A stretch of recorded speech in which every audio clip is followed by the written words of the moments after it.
On Prime Crime Tonight. It's something parents and teenagers face almost every day.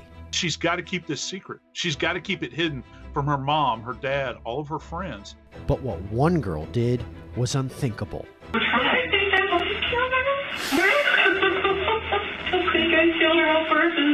Was this a tragedy or murder? I think that she was not being honest. She was either hiding something or outright lying.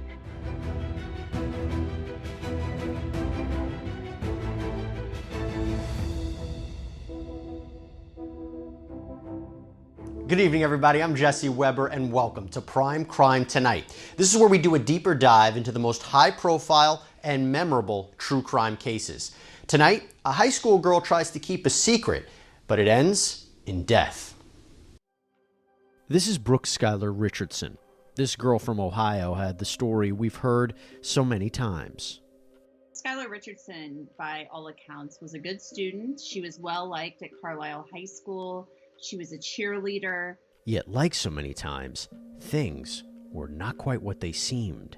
She had some issues. She had been sexually abused by a boy that she was interested in when she was in junior high, and she had been diagnosed by a psychologist with dependent personality disorder, meaning she craves approval and attention from authority figures. She may seem fine on the outside, but on the inside, she's often crumbling because of her emotional state. Skylar also developed an eating disorder at a very young age, which may have been complicated by her relationship with her mother, Kim. It almost seemed like Kim Richardson was living vicariously through her daughter. Kim Richardson was telling her daughter, she was kind of jealous of her being at the gym and being able to work out, and she was also cheering her on to lose weight despite having an eating disorder. In April 2017, at the age of 18, Skylar visits her OBGYN, and he tells her she's about 8 months pregnant. The baby's father, Trey Johnson, a boy she had previously dated. Skylar's reaction to the news? She said that she was not prepared to deliver a baby. She could not have a baby. It's never been clear if Skylar in fact knew about her pregnancy prior to that visit, but what she decided to do after would prove to be the biggest mistake of her life. She didn't tell anyone about the baby, including neither Trey nor her parents. Her mother believed if she ever had a child at this point in her life that it would ruin her life. She wouldn't be able to go to college. She wouldn't get a job. She would have to leave all of that behind and be a full-time mother. Skylar would go on living her life, and in fact, she even attended prom. She's fully aware that she's pregnant. She knows that this life is growing within her, but yet she's got to keep this secret. She's got to keep it hidden from her mom, her dad, all of her friends. Fast forward to July. Skylar returns to her OBGYN's office, but to their shock, Skylar asks for birth control pills, and she doesn't have a newborn baby with her. What Richardson ends up telling her doctor would result in the police now getting involved. I had the baby and Okay, hold on a second. When you say you had the baby, where were you? I was in my bathroom. It just came out when I pushed and it wasn't breathing. It didn't make any noises. Skylar claims that she began experiencing severe cramps the night of her prom, a possible sign of going into labor. 2 nights later at her home, she says she gave birth to her baby all by herself without waking up her parents or brother. According to Skylar, though, this newborn, whom she named Annabelle, didn't survive. I put her in my arms, I tried to hold her, and she's breathing. She doesn't have a heartbeat. She's not breathing. How did you, I know the breathing part you can kind of tell and see. Did you ever hear a cry or a whimper? When you say she didn't have a heartbeat, did you try to check it? I tried to feel, I hope I tried to feel in her hard. chest. I didn't need to push hard, I just felt. Okay. And were her eyes open or closed? They were closed. They were closed. But Richardson still needed to keep this a secret. What she did next changed everything. What do you do when you realize that she's not going to make it? I have to bury her. This was not well thought out. This was a kind of a hurried, frenzied event where the remains were disposed of in a very shallow location, to mention a deceased person that she's just given birth to. So that makes this all the more ominous. Investigators are left with a question. Did Skylar Richardson deliver a stillborn? There is that image of her at prom, and she is pregnant there. And I swear, every time I look at that image, it haunts me because I'm thinking there is a baby there that you cannot fully appreciate. No one could fully appreciate because she was masking it so well. Could she have bound herself so tightly that it compromised the baby's ability to grow appropriately? Or did she actually plan this out and kill her baby? I think that she was not being honest. She was either hiding something or outright lying. I always felt that there wasn't something right that she was bringing forth. And I thought that that was extremely obvious, whereas other experts thought the opposite. Okay. Oh my gosh. That's okay. I know this is. Oh, we're gonna kill her. I never meant to hurt her. I understand that. Skylar, again, like I've told you, we don't think you meant to hurt her. We don't think you hurt her. Am I gonna be in trouble? So, well, I don't know that you're in any trouble. What's especially puzzling is what Skylar did after the night of the birth. Skylar's behavior after the birth of this child seems to be anything but normal. She starts going to the gym and working out, running on the treadmill, taking pictures of her stomach and sending text messages to her mom, showing her how she was losing weight and even talking about how she was going to get rid of that belly. Then there were the internet searches.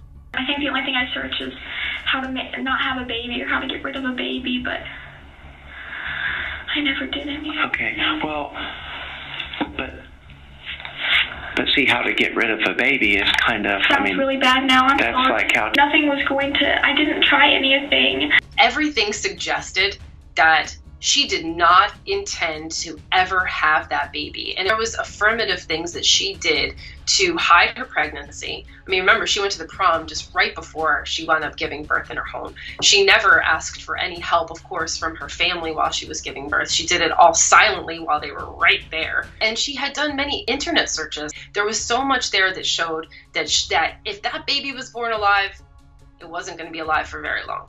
The problem for authorities was Annabelle's autopsy because the body was found in a decomposed state. The coroner did observe fractures to the baby's skull, but it was inconclusive if they occurred before or after death. When we just think about the fragility, if you will, of a newborn and how susceptible they are to any kind of environmental changes, particularly after death, it makes it very hard to read from a forensic standpoint. At the end of the day, we don't have any soft tissue that's left behind in order to make an assessment as to what kind of trauma the child may or may not have sustained. At one point during her interview, Skylar's parents enter the room, and we get a further look into the Richardson family.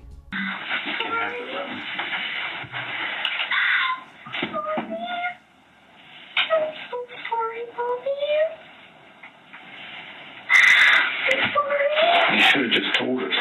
I know. What did they tell you? I think they want to know if I killed it myself. Yeah, you go to jail. I didn't though. Skylar's relationship with her father, she was a daddy's little girl. He loved her very much. I know you're sorry. I'm not lying. But I was completely honest to them. But you lied to us. Her mother loved her very much as well. Kim Richardson, though, had a different type of relationship with her daughter. There's nothing. You go to jail. It's in the papers. It's everywhere. The neighbors have already called me. Krista already called me, and I know she was telling me that they're digging up stuff in her backyard.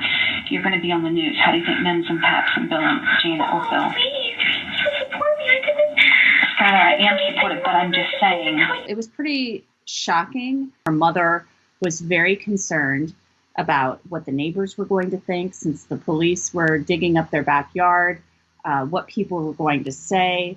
It was just a very different reaction than the father. He seemed a lot more concerned about his daughter just in general. Skylar, you're not going home with us. Honey, don't You'll start never. that.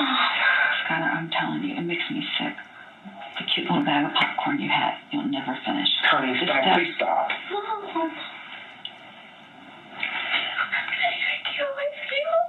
Do you have any idea how we feel? I had to deliver a dead baby by myself. If you could have gotten this, Skylar, I would have helped you so many times. I told you, if you just tell me, I'm always going to be here for you. I've always told you that I love you. How do you think I feel at the thought of losing my baby?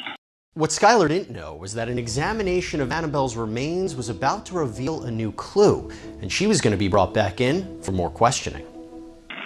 Tell me about the fire. What fire?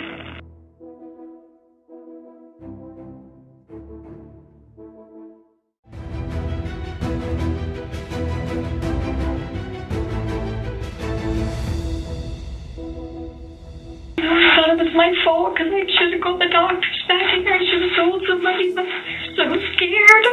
I understand.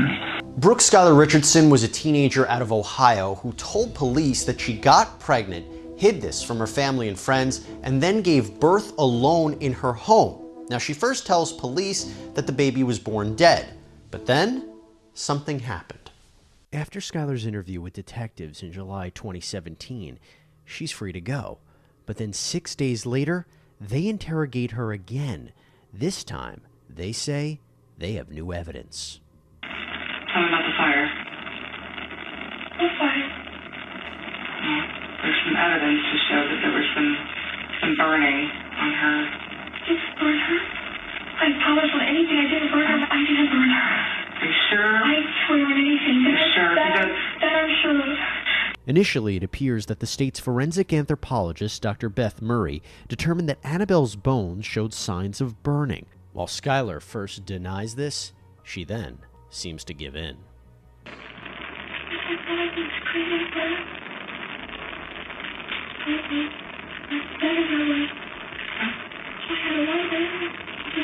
Skylar's story of delivering a stillborn then falls apart as she reveals new details she didn't share in her first interview. I know that somehow you know she was alive like before that, and that's why you're worried you didn't do something that could have helped. Why did she make a noise? Make a noise? What kind of noise? Maybe a little noise, a girl, but I didn't know if it was something else. I saw her arm maybe a little moving around. I didn't think she was breathing, and I think I squeezed her too hard. Okay. But it was something. I know. It's okay. It's okay. You can't. It's okay. You were trying. I think that was a killer. Okay. Okay. I think I killed her. I think I killed her on purpose. No one said, Skylar, no one believes that. Just squeezed her. Skylar, I loved her. no one believes that you would do anything to her on purpose. No. What she is referring to here is something in forensics that we refer to as a compression asphyxia. Direct pressure is being applied where she might clutch this child very, very tight to her chest, and the child's chest can't even begin to rise and fall. How long would be your closest guess how long she was alive?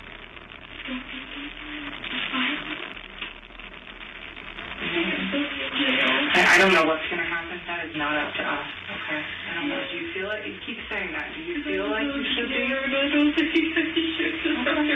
you right. When Skylar's parents come into the interrogation room this time, the stakes are much different. I tried to cremate the baby just a little. You tried to cremate the baby? Yeah, and I didn't. We still love you, but this is a horrible mess. Yeah. She absolutely has to go. She absolutely has to go to jail now. Yeah. Richardson was charged with a series of offenses, from aggravated murder to child endangerment. Her trial began on September 3rd, 2019, while the prosecution seemingly had strong evidence of planning, motive, lying to police, and even the defendant's own words caught on tape. The cracks in their case began to show. There can't be a finding of child endangerment or murder, for that matter, if we don't know that the child was in fact dead. If the child was born stillborn, there can't be murder. In the aggregate, there were a lot of errors that I think took down the quality of the case. First, that evidence of burning wasn't so concrete as the investigators who interrogated Skylar initially thought. In email exchanges between Dr. Murray and the coroner, we learned she believed the bones may have been charred and that she felt the prosecution was upset she wasn't more definitive. With infant skeletal remains, these remains are very, very spongy. When the decomposition process begins, you'll get these kind of blackened or burned manifestations on the surface of the bone that might give it the appearance of having been burned. They might very well have gone with that. They might very well have said, well, yeah, the remains, in fact, had been burned, when there's not enough evidence to kind of shore that up. It was an error for the prosecution to proceed full tilt ahead when they didn't have that at least hammered out. The coroner ultimately determined that Annabelle died as a result of homicidal violence, but what she couldn't say was how it happened. She's actually saying it's a case of homicidal violence, but I can't tell you any more than that. It's speculative on her part at best, because you cannot say that the child was choked to death. You can't say the child was strangled. You can't say that the child was suffocated, because there are no indicators there. Then there were the interviews. Sure, Skylar said the things she said, but her defense team argued police manipulated her into a false confession. Adding to that, Scott Richardson testified he was never told that the family's conversations in that room were being recorded. He was advised Skylar didn't need a lawyer, and he believed the police lied to them. All issues that have left observers divided.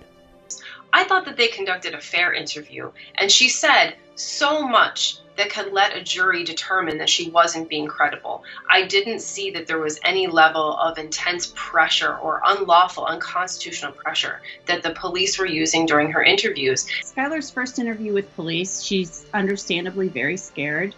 I thought the one detective, Lieutenant John Fain, I thought he was really nice to her. He was trying to provide some measure of comfort to a young girl who's gone through something terrible. The second police interview, I think in some ways, was pretty disturbing. The female detective kept reaching over and trying to hold her hand and, trying to lead her down this path to get her to admit that the baby was alive. Think about how proud Annabelle would be to have you as a mom for being honest about what happened. Constant prodding, the 17 times of telling her, no, we know you burned the body. And I thought the prodding, was a little much at times, but they had that information at the time, and ultimately that information turned out to be incorrect. This concept of coercion and an innocent, naive girl was compounded by testimony regarding Skylar's dependent personality disorder and health issues. I think it had more impact than it should have had. And it's not supposed to be meant to have a jury or a judge feel sorry for the defendant. With regard to count one, we, the jury in the above captioned case, find the defendant, Brooke Skylar Richardson, not guilty of the offense of aggravated murder. In the end, after 4 hours of deliberations, the jury acquitted Richardson of the most serious charges, but they did convict her of gross abuse of a corpse. I was not surprised by the verdict at all. It was going to be very difficult to get an aggravated murder conviction when the medical experts all testified that they could not determine the cause of death because the body was too decomposed. Did Miss Richardson have overbearing parents? Yes. Did she suffer from an eating disorder? Absolutely. But that doesn't mean that you're allowed to kill your baby or bury your baby in your backyard. The jury believed that she improperly disposed of and desecrated the remains of her child. That is a big deal. Thank you, Your Honor. I would do anything and above that you ask, and I understand. And I just wanted to say how sorry I was. I can sometimes be selfish, but I would like to think that I've become better in the knowledge that I've upset everyone and hurt so many people with what I've done. And I'm forever sorry, and I'm so sorry. I'm really, really sorry, and I understand. And thank you. Judge Donald Oda had an important decision regarding Richardson's sentence, with the abuse felony carrying up to a year behind bars. I've always sort of thought of this case, Ms. Richardson, as a story of two little girls, Skylar Richardson and Annabelle Richardson. Judge Oda didn't sentence Skylar Richardson to prison, but rather 3 years probation. We saw the judge openly empathizing with her, saying that she reminded him of his daughter. It's bizarre to see the inequity of justice, especially when you're having this sort of young, sympathetic white woman, when we see a lot of other justice delivered to people of color. It just doesn't seem equitable. Richardson appeared again in Judge Oda's courtroom the following year for her probation hearing. I suffer a lot in silence, and I do show remorse, and I am very sorry, and I hurt a lot, but I have been not showing it as much. Nothing really seemed to have changed over the last year or so. She was supposed to be getting treatment for her eating disorder, but she's still painfully thin. She very much seems childlike when you listen to her speak. And it surprised me that she hadn't yet reached out to Tracy Johnson, the maternal grandmother of Annabelle, to offer any type of apologies. It doesn't seem like she's really matured that much since this happened. Oda ended Richardson's probation 2 years early.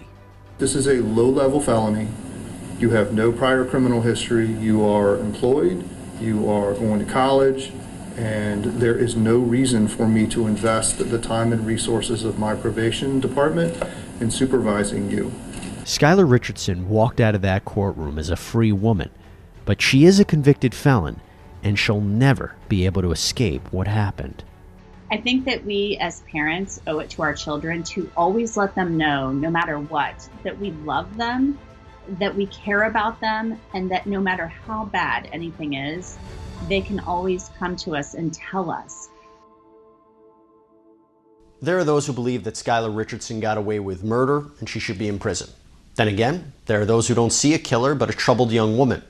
And look, we may never really know how baby Annabelle died, but what we can do is make sure we never forget her or this case, because that's the way to prevent this from happening in the future. That's all we have for you on Prime Crime tonight. Leave us your comments on the Brooke Skylar Richardson case on Twitter or Facebook with the hashtag PrimeCrimeTonight. As always, thank you for joining us, and until next time, be safe.